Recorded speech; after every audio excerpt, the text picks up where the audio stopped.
Les Pépins plutôt satisfaits de l'obligation de porter le masque dans les commerces. Le port du masque est désormais obligatoire pour les commerçants et recommandé pour les clients. Mais certaines communes vont plus loin.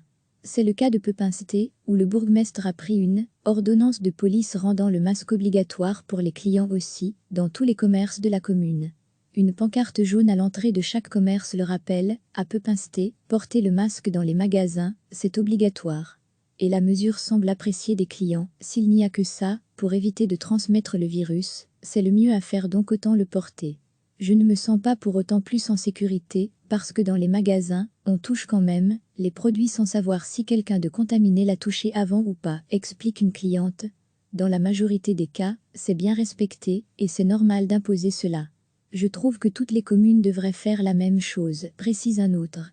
Je pense que c'est une bonne solution aussi, parce que certains commerces sont assez petits. Du coup, le mètre 50 n'est pas respecté entre clients. Entre le masque et être malade, je préfère mon masque, affirme une troisième. Les commerçants aussi approuvent la mesure, même s'ils sont parfois dépourvus face aux clients sans masque, à l'exemple du boulanger Marc Grobet. C'est très bien, car on est confronté à toutes sortes de personnes et mes vendeuses, qui sont en première ligne, doivent absolument être protégées. Tous les clients ne respectent pas bien la règle, mais on leur en fait la remarque. Ce sont souvent les jeunes qui dérogent à la règle et disent qu'ils n'ont pas de masque sur eux.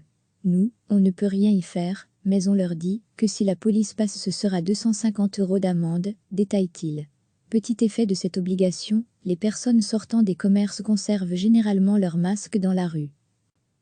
Le port du masque est désormais obligatoire pour les commerçants et recommandé pour les clients. Mais certaines communes vont plus loin. C'est le cas de Pepin-Cité, où le bourgmestre a pris une ordonnance de police rendant le masque obligatoire pour les clients aussi, dans tous les commerces de la commune. Une pancarte jaune à l'entrée de chaque commerce le rappelle, à Pepin-Cité, porter le masque dans les magasins, c'est obligatoire. Et la mesure semble appréciée des clients, s'il n'y a que ça, pour éviter de transmettre le virus, c'est le mieux à faire donc autant le porter. Je ne me sens pas pour autant plus en sécurité, parce que dans les magasins, on touche quand même les produits sans savoir si quelqu'un de contaminé l'a touché avant ou pas, explique une cliente. Dans la majorité des cas, c'est bien respecté, et c'est normal d'imposer cela. Je trouve que toutes les communes devraient faire la même chose, précise un autre. Je pense que c'est une bonne solution aussi, parce que certains commerces sont assez petits. Du coup, le mètre 50 n'est pas respecté entre clients. Entre le masque et être malade, je préfère mon masque, affirme une troisième.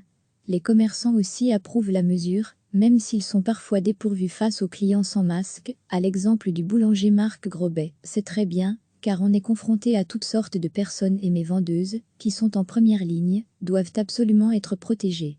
Tous les clients ne respectent pas bien la règle, mais on leur en fait la remarque. Ce sont souvent les jeunes qui dérogent à la règle et disent qu'ils n'ont pas de masque sur eux.